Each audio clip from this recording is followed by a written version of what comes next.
बिस्मिल्लाहिर्रहमानिर्रहीम अस्सलामु अलैकुम रहमतुल्लाहि व बरकातहू। Dear students, welcome to study time for all. I am your tutor Adnan Gani Bhatt. Guess series biology के हवाले से उसकी वीडियोस बनाने का अमल जारी है और आज हम नेक्स्ट वीडियो की तरफ आगे बढ़ते हैं। Gas number 8 biology 10 smart syllabus most important MCQs chapter number 16 man and his environment. तो पिछले 5 साल पेपर्स के अंदर जो इम्पॉर्टेंट MCQs स्मार्ट सिलेबस के हवाले से आए उनकी जो इन्वेस्टिगेशन करके उसके मुताबिक ये वीडियोस बनाई जा रही हैं। और ये वीडियोस उन स्टूडेंट्स के लिए हैं जो कि बार बार पेपर डिले होने की वजह से स्टडी से पीछे हट चुके हैं या फिर उनसे स्टडी कंप्लीट नहीं हो सकी या वो स्टडी से बददिल हो चुके हैं। तो उनसे गुजारिश है कि इस गैस सीरीज़ को अच्छी तरह से तैयार करें। वो इंशाअल्लाह ताला 90% से 100% मार्क्स ले सकते हैं। तो स्टूडेंट्स आगे बढ़ते हैं अपनी नेक्स्ट वीडियो की तरह। लेकिन आपसे गुजारिश है कि अगर आपने हमारे channel study time for all को सब्सक्राइब नहीं किया तो उसको सब्सक्राइब करें और साथ बेल आइकन के बटन को दबा दें ताकि नेक्स्ट नई आने वाली वीडियोस के नोटिफिकेशन आपको बर वक्त मिल सकें। Chapter number 16 man and his environment, इंसान और उसका माहौल। चैप्टर नंबर 16 उसका first MCQ number 1 dengue fever is an dash infection. आपको पता है डेंगू फीवर जो है ये बड़ा पिछले सालों में इसका बड़ा शोहरा था, जगह जगह जो था इसके बारे में बात की जाती थी और इसने बहुत सारी बीमारी भी फैलाई। और इसके लिए हुकूमत जो थी वो टेलीविज़न के ऊपर सोशल मीडिया के ज़रिए से कैंपेन भी चलाती रही कि इससे किस तरह से बचना है। तो उसी के बारे में बात हो रही है कि डेंगू फीवर जो है वो एक इन्फेक्शन है। इन्फेक्शन क्या होती है? जो बीमारी की शक्ल में फैल जाए। तो वायरल है नंबर A, इसका answer viral, B bacterial, C fungal, D algal. यानी ये वायरस से फैलती है, बैक्टीरिया से फैलती है, फंजाई से फैलती है या एल्गी से फैलती है। तो इसका करेक्ट आंसर है कि ये वायरल है, वायरस से फैलती है। तो वायरल बीमारी जो होती है वो इतनी जल्दी ठीक भी नहीं होती और फैलती भी बहुत ज़्यादा। Number 2 which are put in first trophic level. तो ये नीचे A carnivores, B producers, C herbivores, D consumers दिया गया। तो कह रहे हैं कि फर्स्ट ट्रॉफिक लेवल में इन चारों में से कौन आएगा। तो ट्रॉफिक लेवल जो हैं ये आप अपने चैप्टर में अपनी बुक में पढ़ चुके हैं कि दुनिया के अंदर जो पहला ट्रॉफिक लेवल होता है वो होते हैं प्रोड्यूसर्स। और ये होते हैं दरख्त जो खुद पैदावार करते हैं खुराक की, फल पैदा करते हैं, बीज पैदा करते हैं, पत्ते पैदा करते हैं, सब्ज़ी पैदा करते हैं। तो प्रोड्यूसर्स जो होते हैं ये पहला ट्रॉफिक लेवल है, खुराक का पहला लेवल है। तो प्रोड्यूसर्स के बाद जो होते हैं वो होते हैं हर्बीवोर्स। हर्बीवोर्स वो जानदार होते हैं जो कि प्रोड्यूसर्स को यानी सब्ज़ी को, दरख्तों को, पत्तों को, फलों को खाते हैं। तो ऐसे जानदारों को कहते हैं हर्बीवोर्स या सब्ज़ी खोर जानदार। फिर हर्बीवोर्स को जो जानवर खाते हैं उनको कहते हैं कार्निवोर्स। ये होते हैं गोश्तखोर जानदार जो कि हर्बीवोर्स को खाते हैं। तो पहला लेवल हुआ प्रोड्यूसर्स, सेकंड लेवल हुआ हर्बीवोर्स, थर्ड लेवल हुआ कार्निवोर्स और चौथे नंबर पे आते हैं कंज्यूमर्स। ये बैक्टीरिया वगैरह हैं जो कि जब जानदार और इंसान मर जाते हैं, ज़मीन का हिस्सा बन जाते हैं, तो ये उनको कंज्यूम करके खाद में, फर्टिलाइजर्स में तब्दील कर देते हैं। तो 4 लेवल हैं। First level producer, second level herbivores, third level carnivores और फोर्थ लेवल कंज्यूमर्स। तो यकीनन आपको अपने क्वेश्चन का आंसर मिल गया।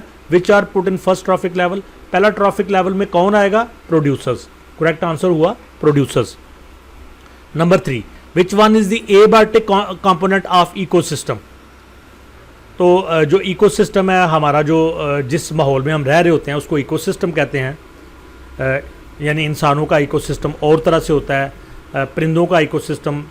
हमारे इकोसिस्टम में परिंदे भी आते हैं, हमारे इकोसिस्टम में इंसान भी आते हैं, हमारे इकोसिस्टम में रेंगने वाले जानवर, यानी हमारे माहौल के अंदर जितने भी जानदार रह रहे हैं, वो चाहे पौधे हों, चाहे परिंदे हो, चाहे इंसान हो, चाहे रेंगने वाले जानदार हों, तो वो हमारे इकोसिस्टम का हिस्सा हैं।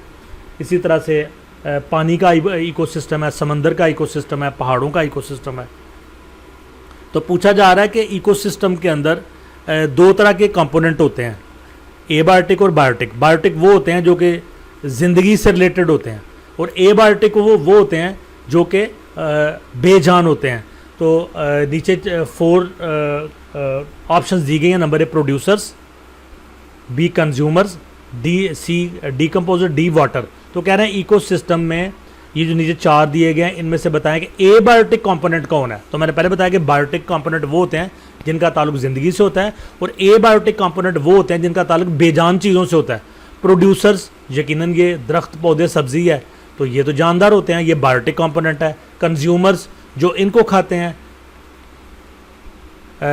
हाँ कंज्यूमर्स जो कि पौधों को, दरख्तों को, चीज़ों को खाते हैं, उनको कंज्यूमर्स कहते हैं।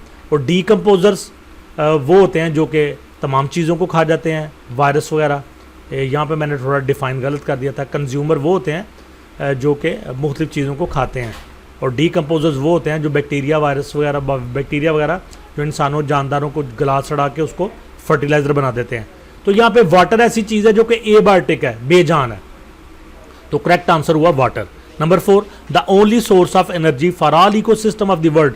दुनिया के अंदर बेशुमार इकोसिस्टम है, उनके लिए तवानाई का एक ही जरिया है। Number A sun, B moon, C plants, D ocean. Correct answer sun. सूरज वाहिद तवानाई का जरिया है हमारी पूरी की पूरी ज़मीन के ऊपर। Number 5, the animal whose DNA has been changed is called. ऐसा जानदार जिसके डीएनए को तब्दील कर दिया जाए, उस जानदार को हम क्या कहेंगे? Number A transformed, B transgenic, C monohybrid, D dihybrid. तो करेक्ट आंसर है ट्रांसजेनिक। ऐसा जानदार जिसके डीएनए को बदल दिया जाए, तब्दील कर दिया जाए, उसको ट्रांसजेनिक एनिमल कहते हैं। Number 6, the example of ectoparasites. Ectoparasite वो होता है, पहले तो पैरासाइट को समझने की जरूरत है। पैरासाइट वो होता है, इसको तफैलिया कहते हैं, जो किसी जानदार के ऊपर अपनी गुजर बसर करता है। जैसे मॉस्किटो है, तो ये किसी जानदार के ऊपर गुजर बसर करता है, यानी काटता है इंसानों को, जानवरों को, और काट के लहू पीता है, और ये इसको पैरासाइट कहते हैं। ये खुद कुछ नहीं करता, बल्कि वो दूसरों से अपनी खुराक लेता है। टेपवार्म है, ये पेट के अंदर होता है, और ये भी पेट के अंदर से जो है ना वो खुराक लेता है, ये भी पैरासाइट है। इस तरह स्केरिस, ये भी पेट के अंदर होता है, ये भी पैरासाइट है। प्लाज्मोडियम, ये मच्छर के काटने से जिस्म के अंदर पैदा हो जाता है, और ये जिस्म के अंदर से खुराक लेता है, ये भी पैरासाइट है। तो ये चारों पैरासाइट में से जो आखिरी तीनों पैरासाइट हैं, ये एंडोपैरासाइट हैं। ये जो होता है होस्ट, उसके जिस्म के अंदर जाके अपनी खुराक लेते हैं, जबकि मॉस्किटो जो होता है ये अपने होस्ट के जिस्म के बाहर से खुराक लेता है। तो ऐसे पैरासाइट जो जिस्म के बाहर से खुराक लें और चले जाएं, फिर दोबारा आएँ, फिर ले लें, उनको कहते हैं एक्टोपैरासाइट। तो इसका करेक्ट आंसर है mosquito. Number 7, all ecosystems of the world together form. दुनिया के सारे इकोसिस्टम जब मिल जाते हैं तो वो क्या बनाते हैं? Number A population, B community, C habitat, D biosphere. तो इसका करेक्ट आंसर है बायोस्फीयर। पूरी दुनिया का जो इकोसिस्टम है उसको बायोस्फीयर कहते हैं। Number 8, inter relationship between organisms and environment is called. जितने भी जानदार हैं उनका और उनके माहौल के ताल्लुक को हम किस चीज़ में पढ़ते हैं, स्टडी करते हैं? Number A mycology, B physiology, C ecology, D morphology. तो इसका करेक्ट आंसर है इकोलॉजी। सॉरी, हम तमाम जानदारों और उनके एनवायरनमेंट को इकोलॉजी के तहत पढ़ते हैं। Number 9, example of ectoparasites. ये पहले भी आया है, तो एक्टोपैरासाइट की एक और एग्जाम्पल एस्कैरिस, एंटोमेबा, लाइस, प्लाज्मोडियम। तो लाइस जुएँ जो होती हैं, ये भी चूँकि जिस्म के बाहर इंसानों को, जानवरों को जो है ना वो काटती हैं, उनका खून चूसती हैं, चिमटी रहती हैं, तो ये जिस्म से बाहर जितने भी पैरासाइट होते हैं उनको हम एक्टोपैरासाइट कहते हैं। तो इसका आंसर है lice. Number 10, R2 means reduce, recycle, renewable, reuse. R2 का मतलब होता है रीयूज बायोलॉजी के अंदर। Number 11, symbiosis in which both partners get benefit is example of. Number A parasitism, B mutualism, C predation, D competition.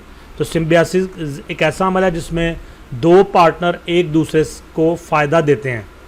तो उसको क्या कहते हैं? जब दो पार्टनर एक दूसरे को फ़ायदा दें तो उस अमल को, उस सिम्बियोसिस को, वैसे ये सारे सिम्बियोसिस की एग्जांपल्स हैं, लेकिन वो सिम्बियोसिस का अमल जिसमें दोनों पार्टनर एक दूसरे को फ़ायदा देते हैं उसको कहते हैं म्यूचुअलिज्म। तो जी स्टूडेंट, यहीं पे हमारी आज की जो एक्सरसाइज ख़त्म होती है। इंपॉर्टेंट MCQs 5 साल पेपर से लिए गए, आपके लिए वीडियो बनाई गई और स्मार्ट सिलेबस के मुताबिक है ये। तो आपसे गुजारिश है कि वीडियो को लाइक करें, कमेंट्स दें, दोस्तों के साथ शेयर करें। इंशाल्लाह नेक्स्ट वीडियो के साथ आपसे दोबारा मुलाकात होगी। तब तक के लिए अल्लाह हाफ़िज़।